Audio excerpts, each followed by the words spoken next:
আজকে আমি কথা বলবো মানিক বন্দ্যোপাধ্যায়ের শ্রেষ্ঠ উপন্যাস চতুষ্কোণ নিয়ে। চতুষ্কোণ আজকে পড়া শেষ করলাম। ছোট উপন্যাস কিন্তু খুবই গুরুত্বপূর্ণ উপন্যাস, এবং বাংলা সাহিত্যের ইতিহাসে এটা খুবই সাহসী একটা উপন্যাস। মানে এই ধরনের কাজ এর আগে মূলধারার সাহিত্যে হয়েছে বলে আমার জানা নাই। যতদূর ক্লাসিক পড়ছি এইরকম খুব একটাই নাই আর কি। এখানে যে মূল চরিত্র কাহিনী হলো চতুষ্কোণ, মানে তো হচ্ছে চারটা কোণ। মূল চরিত্র হচ্ছে রাজকুমার। মূল চরিত্রের নাম হচ্ছে রাজকুমার। রাজকুমারকে ঘিরেই কাহিনীটা পাচ্ছেন বাংলা সাহিত্যের শ্রেষ্ঠ সাহিত্যিক, কথা সাহিত্যিক। রাজকুমার হইল একটা বেকার যুবক। বেকার না, তার বেকার, কিন্তু তার আর্থিক অবস্থা ভালো, বাড়ি আছে, বাড়ি ভাড়া দেয়, একটা ছাত্রীও পড়ায়। যৌন বিকারগ্রস্ত একটা ছেলে, যৌন বিকারও না, যৌন অবদমিত, বিয়ে করে নাই কিন্তু বয়স মোটামুটি ভালোই। বয়সের কথা এখানে মানিক বলেন নাই, তবে সে ছাত্রী পড়ায়, সে সবাই গিয়ে বক্তব্য দেয়। তারপর মানে নানান স্কিল আছে তার, মানে সে একটা মহাপুরুষ টাইপের চরিত্র, যে আসলে শারীরিকভাবে নারীদের কামনা করে না, কিন্তু মানসিকভাবে সে কিছু ডিমান্ড করে। সে তার কিছু শখ আছে, সে ঝোঁকের বসে না, কিছু করে, এক এক সময় এক এক প্রজেক্ট হাতে নেয়। হঠাৎ তার খেয়াল জাগলো।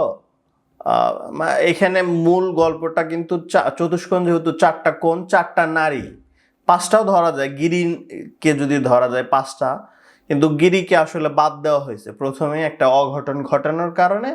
গিরিকে এইখান থেকে কোণ হিসেবে বাদ দেওয়া হয়েছে, পঞ্চকোণ বলা যাচ্ছে না, চতুষ্কোণী।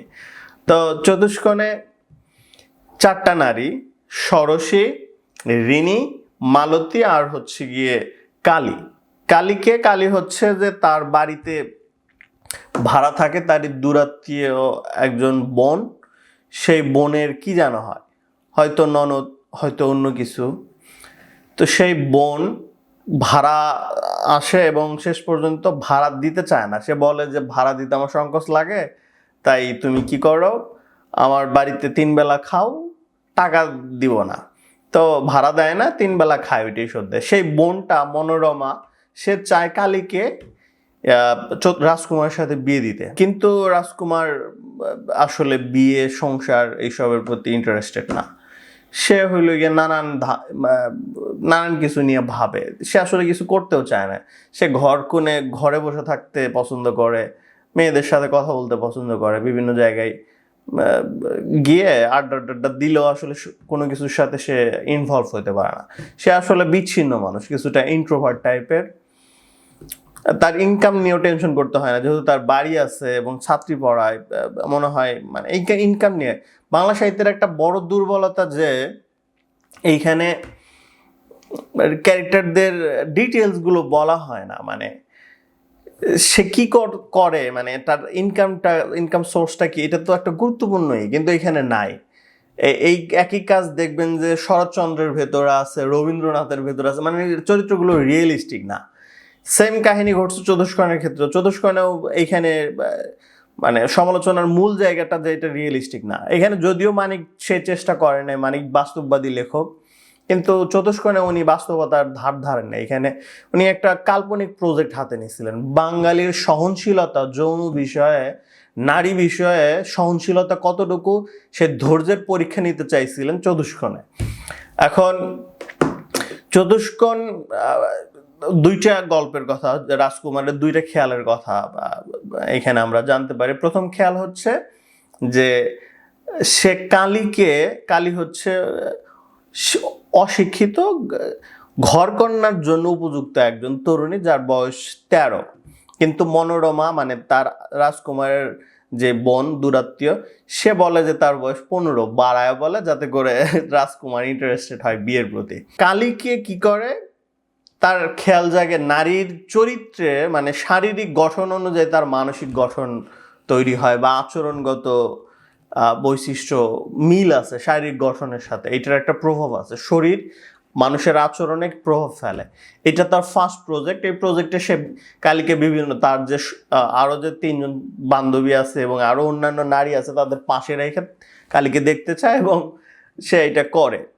সে এটা নিয়ে খুব বেশি ভাবেও পরে আর এটা ছেড়ে দেয়। পরে আবার হঠাৎ করে তার খেয়াল জাগে যেমন নারীর শরীরের সাথেও, শরীরের সৌন্দর্যের সাথেও তার মন, আচরণ, চিন্তা ভাবনার এগুলোর মিল আছে, শরীর চিন্তাতে প্রভাব ফেলে। সে তার বান্ধবীদেরকে একজনকে বলে, মানে সে জানে যে এটা বলা যাবে না, বললে বাঙালি মধ্যবিত্ত সমস্ত কোনোভাবে মেনে নিবে না।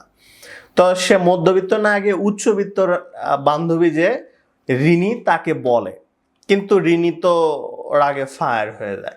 যদিও রিনি নিজেই তাকে খুব ভালোবাসে এবং তাকে কাছে পেতে চায়, সবাই রাজকুমারকে সবাই কাছে পেতে চায়, কিন্তু রাজকুমার কাউকে ধরা দেয় না। এখন রিনি একদিন তাকে মানে আবেগবশত করে চুমা খাওয়ার জন্য জড়ায় ধরে রাজকুমার, কিন্তু রাজকুমারী তাকে প্রত্যাখ্যান করে। এতেও রিনি রেগে যায়। কিন্তু যেই দিন তাকে এই অবস্থায় দেখতে চায়, নিরাভরণ হিসেবে দেখতে চায়, কাপড় ছাড়া দেখতে চায়, সেদিন রিনি রাগ করে এবং তাকে চলে যেতে বলে যে আর কখনো আমাদের বাসায় এসো না। এই ঘটনাটা ভাবছিল যে আর কাউকে জিগাবে না এবং রিনিও বলে এই জিনিসটা আর কাউকে বইল না। কিন্তু মূল ঘটনাটা রাজকুমারের জীবনের পরিবর্তনও আসে এই কাহিনী থেকে। রিনি কি করে, সবাইকে বলে বেড়ায়, এমনকি তার বাপকেও, রিনির যে বাপ KL রায়, তাকেও বলে দেয়। এইখান থেকে রিনি যে অন্যান্য বান্ধবী ষড়শীকেও বলে। ষড়শী আবার কি করে, ষড়শী আবার রাজকুমারকে ভালোভাবে বোঝে। রাজকুমার এক জায়গায় বলে যে ষড়শী হলো আমার আয়না, মানে আমি যা সেটার প্রতিফলন ঘটে, প্রতিবিম্ব ঘটে কার ভেতরে, ষড়শীর ভেতরে। ষড়শী আসলে মূলত রাজকুমারকে বুঝতে পারে, অন্য কেউ অতটা বুঝতে পারে না। তো ষড়শী যখন রিনির কাছ থেকে তথ্যটা শোনে, ষড়শী তখন নিজ থেকে তাকে দেখাইতে চায় এবং দেখে। তখন বলে যে তুমি সুন্দর, তোমার মনও সুন্দর, তুমি সুখী হবে। অন্যান্য আরো যে চরিত্র আছে, মালতী, এদের সাথেও একটা সখ্যতা আছে। এক একজনের এক এক রকম চরিত্র এবং এক এক ধরনের গল্প এবং সম্পর্ক এবং মনস্তাত্ত্বিক একটা দ্বন্দ্ব তৈরি হয় এবং একটা চলে, বোঝাপড়া চলে। রিনি রাজকুমারের জীবনটাকে চেঞ্জ করে দেয়। মানে রিনিকে যে ওই প্রস্তাবটা দিছিল যে তোমাকে আমি এইভাবে দেখতে চাই বিনা কাপড়ে, নিরাভরণ অবস্থায়, তো রিনি কি করে, তাকে তো বের করেই দেয়, অপমান করে। তার বাপকেও বলে, ষড়শীকেও বলে। ষড়শী তো পরে নিজ থেকে এটা করে। তার বাপ আবার একদিন ডেকে নিয়ে রাজকুমারকে বলে, তোমার তো, সে ডেকে নিয়েছিল মূলত এই কথা জানানোর জন্যই যে তুমি বিয়ে করতে পারো রিনিকে। তখনও রিনি পাগল হয়নি, কেবল আলামত দেখা যাচ্ছে। তো রাজকুমার ওই ঘটনার জন্য আসলে অনুতপ্ত না, যে সেটা বলে খুব একটা খারাপ করেনি, কিন্তু এইটা KL রায় মেনে নিতে পারে না। তাকে বলে যে তোমার তো আত্মহত্যা করে মরে যাওয়া উচিত, তুমি বেঁচে আছো কেন, এরকম নির্লজ্জ রাস্কেল।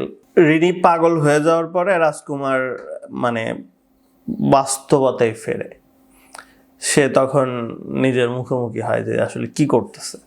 সে নিজের যে অস্তিত্ব, নিজের যে স্বভাব, সেটা নিয়ে সে চিন্তিত হয় এবং সে আসলে বদলে যেতে চায়। কালীকেও বিয়ে করতে চায় না। মনোরমা এতে হতাশ হয়। মনোরমা নিজেই জানো কালীর বিয়ে রাজকুমারের সাথে না হয়, কালী যেন মনোরমা নিজেই পরাজিত হয়, যেন বিয়েটা তারই হইলো না, এরকম একটা হতাশ হয়ে যায়। মনোরমা ওই বাড়ি ছেড়ে দিয়ে চলে যায়। অন্যান্যরাও মোটামুটি ছেড়ে যায়। শেষে রিনি পাগল হয়ে যাওয়ার পরে শুধু রাজকুমার গেলেই তার সাথে ভালো ব্যবহার করে, এছাড়া অন্যরা থাকলে পাগলামি করে, কিন্তু রাজকুমারী তাকে মাত্র শান্ত করতে পারে। এখন রাজকুমার কি করে শেষে, যে রিনির কাছে যায় এবং রিনির কাছেই থাকতে চায়, বিয়ে করতে চায়। কিন্তু KL রায় বলে বিয়ের কি দরকার আছে, মানে প্রেশার দিতে চায় না, যে বিয়ে না করেই থাকো। তো এইখানে মানিক বন্দ্যোপাধ্যায় যেটা করছেন, বাঙালি মধ্যবিত্ত সমাজের যে আছে, মনস্তত্ত্ব আছে, সেখানে একটা টোকা দিয়ে দেখতে চাইছেন যে বাঙালি মধ্যবিত্ত সমাজ এটা মেনে নিতে পারবে কিনা। এখানে স্বাভাবিকভাবে যেহেতু লিভ টুগেদার করা সম্ভব না বিয়ের আগে, তো পাগল অবস্থায় হইলেও এটা করা যেতে পারে।